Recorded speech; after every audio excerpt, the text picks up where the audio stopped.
De nombreux pays musulmans ont dénoncé ce jeudi 29 juin 2023 une incitation à la haine, une provocation après qu'un homme ait brûlé devant une mosquée de Stockholm en Suède des pages d'un exemplaire du Coran lors d'un rassemblement autorisé par les autorités suédoises. Un Irakien ayant fui son pays d'origine pour la Suède a piétiné devant la plus grande mosquée de Stockholm un exemplaire du Coran avant de brûler plusieurs pages au premier jour du grand fête musulmane de l'Aïd al-Adha, mercredi. Ce type d'incident a déjà eu lieu en Suède et dans d'autres pays d'Europe, parfois à l'initiative de mouvements extrême droite qui avaient entraîné dans le passé des manifestations et des tensions diplomatiques. Selon les propos recueillis par l'AFP, le gouvernement irakien a condamné des actes racistes incitant à la violence et à la haine qui surviennent de manière répétée dans des pays qui se disent embrasser la diversité et le respect des croyances d'autrui. Le ministère des Affaires étrangères, lui, a dénoncé la permission donnée par les autorités suédoises à un extrémiste de brûler un exemplaire du Saint-Coran.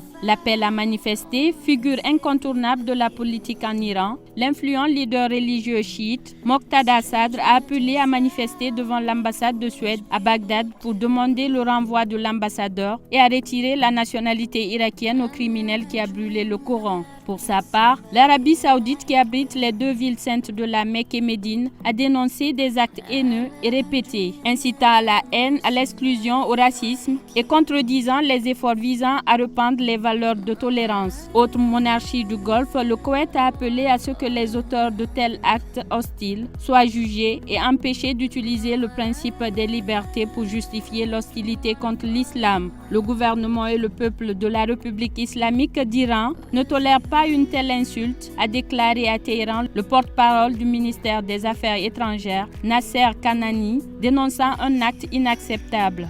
Le Maroc a lui rappelé son ambassadeur en Suède, condamnant un acte irresponsable et des provocations répétitives commises sous le regard complaisant du gouvernement suédois. L'Égypte, le pays le plus peuplé des pays arabes, a fustigé un geste honteux et une provocation pour les sentiments des musulmans. Au moment même de l'Aïd al-Adha, la grande fête des sacrifices célébrée par les musulmans à travers le monde entier. En Syrie, le gouvernement a condamné avec plusieurs grandes fermetés l'acte honteux commis par un extrémiste avec la permission du gouvernement suédois. À Beyrouth, le puissant mouvement Hezbollah a aussi accusé les autorités suédoises d'être complices du crime, appelant Stockholm à mettre fin à de tels actes plutôt que de se cacher derrière la liberté d'expression. Il a appelé les pays musulmans et arabes à prendre toutes les mesures nécessaires pour contraindre la Suède et d'autres pays à empêcher la répétition de tels incidents et arrêter la propagation d'une culture de haine. Aux Émirats arabes unis,